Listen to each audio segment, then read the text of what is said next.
Hello everyone, कैसे हैं आप लोग। आशा करता हूँ कि आप हमारे चैनल से लगातार जुड़े होंगे और हमारे नए नए वीडियो का आनंद ले रहे होंगे। आज हम लोग क्या करने वाले हैं, तो क्लास 9 के लिए केमिस्ट्री का एक चैप्टर उठाए हैं और उसमें आपका क्या है, परमाणु अणु और आयन चैप्टर है। इसमें हम लोग क्या पढ़ेंगे, परमाणु के बारे में विस्तृत जानकारी जानने से पहले हम लोग ये जानेंगे कि जब परमाणु की खोज हुई तो परमाणु के खोज के अनुसार से डाल्टन जो एक थे वैज्ञानिक, उन्होंने क्या किया, तो इन्होंने बताया कि हमारा परमाणु कैसा है, इसके क्या क्या है गुण, है ना। और साथ में बाद में जब हमारा ज्ञान थोड़ा बढ़ा तो उसके बाद हमें ये पता चला कि बताए गए जॉन डाल्टन के द्वारा बताया गया परमाणु सिद्धांत में क्या क्या खामियां थी। या मोटा मोटी आप यूं समझे कि जॉन डाल्टन के परमाणु के सिद्धांत को हम लोग आज पढ़ने वाले हैं।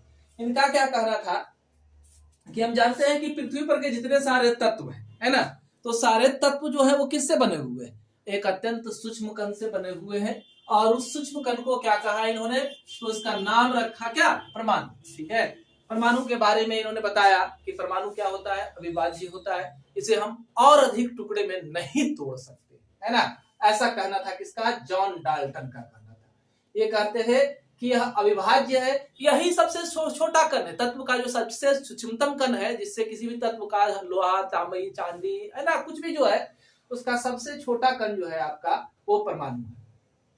और इन्होंने क्या कहा कि किसी भी रासायनिक क्रिया से परमाणु का नाश हम लोग नहीं कर सकते और न ही परमाणु का निर्माण संभव है ना। यानी कि इनके अनुसार से बात यह हुआ कि परमाणु क्या अनश्वर है, आप इसे बना या नष्ट नहीं कर सकते। ठीक है, तो ये हुआ आपका 2 पॉइंट।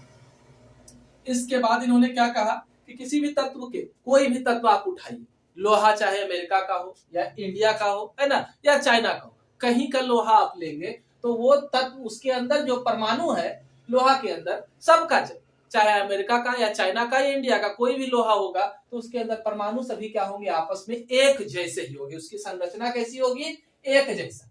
और फिर इन्होंने ये बताया कि आप अगर लोहा को तांबा से कंपैरिजन करेंगे तो लोहा और तांबा के परमाणु आकार में, द्रव्यमान में, है ना, और रासायनिक गुण में क्या होंगे, अलग अलग होंगे।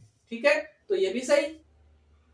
रासायनिक संयोग में 2 या अधिक तत्वों के परमाणु संयोग करके क्या करते हैं, यौगिक बनाते हैं। अगला पॉइंट उन्होंने बताया कि रासायनिक संयोग के अनुसार से 2 या अधिक तत्व के परमाणु को हम क्या करते हैं, अगर मिलाते हैं तो वो क्या करेंगे, आपस में एक निश्चित अनुपात में मिलेंगे, है ना, और मिलने के बाद क्या करेंगे, एक यौगिक का निर्माण करेंगे। ठीक है, उसके बाद इन्होंने बताया कि रासायनिक संयोग जो 2 तत्वों का आपस में होता है वो सांख्यिकीय अनुपात में होता है, 1:2, 2:3, 3:2, मैंने एक निश्चित अनुपात में। ये तत्व 2 ठो है इसका परमाणु, तो इसका 1 ठो परमाणु, उसका 3 ठो, तो इसका 4 ठो, इस तरह से एक निश्चित अनुपात में ये क्या करते हैं, आपस में संयोग करते हैं, ऐसा इन्होंने कहा।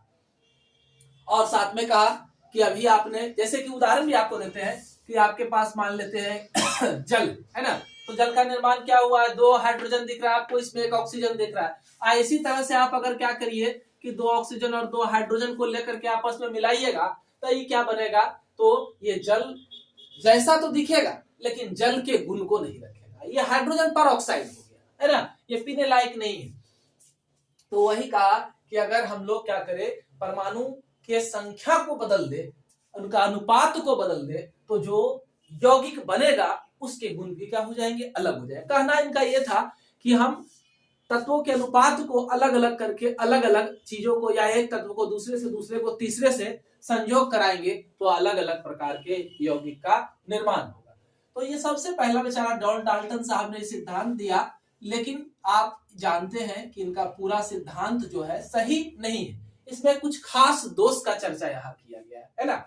पहला से दोष क्या है, तो इन्होंने कहा कि परमाणु अविभाज्य। आज तो हम लोग इलेक्ट्रॉन, प्रोटॉन और न्यूट्रॉन के बारे में जानते हैं कि परमाणु का फंडामेंटल यूनिट जो है वो इलेक्ट्रॉन, प्रोटॉन और न्यूट्रॉन है, इसी से मिलकर के परमाणु का क्या हुआ है, निर्माण हुआ है। तो यहाँ पर मिस्टेक थोड़ा सा।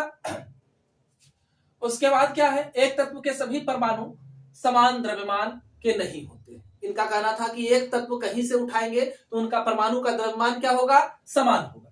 लेकिन हम जानते हैं एक ही तत्व है ना, जैसे क्लोरीन है आपका, है ना, 35 है, परमाणु द्रव्यमान भी अलग भी है, तो एक ही तत्व के परमाणु द्रव्यमान अलग अलग हो सकते हैं। परमाणु संख्या समान होगी लेकिन परमाणु भार क्या होगा, अलग अलग होगा। यानी कि समस्थानिक की जानकारी यहाँ पर अभी तक उपस्थित नहीं थी। उसके बाद जो है इन्होंने क्या कहा कि अलग अलग तत्व का परमाणु द्रव्यमान क्या होगा, अलग अलग होगा।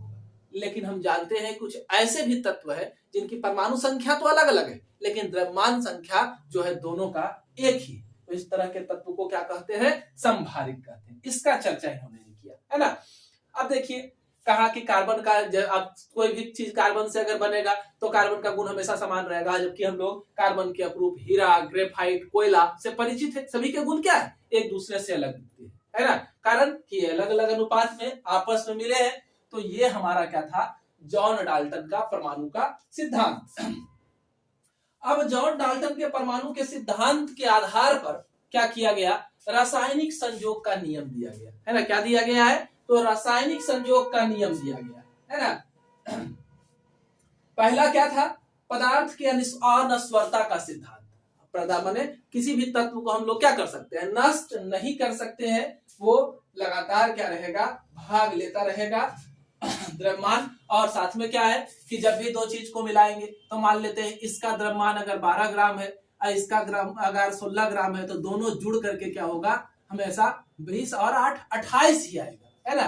तो ये था अनस्वरता, नष्ट नहीं होता। रासायनिक संयोग होता है तो नष्ट नहीं होता, ठीक है। और एक दिया क्या नियम, तो निश्चित अनुपात का नियम दिया गया। निश्चित अनुपात का नियम हमें क्या बताता है कि किसी भी एक यौगिक को बनाने के लिए हमेशा हमें क्या करना पड़ेगा, तत्व का अनुपात को निश्चित रखना पड़ेगा। तत्व के अनुपात को अगर हम गड़बड़ाएं तो हमारे पास क्या हो जाएगा, एक नया यौगिक का निर्माण हो जाएगा।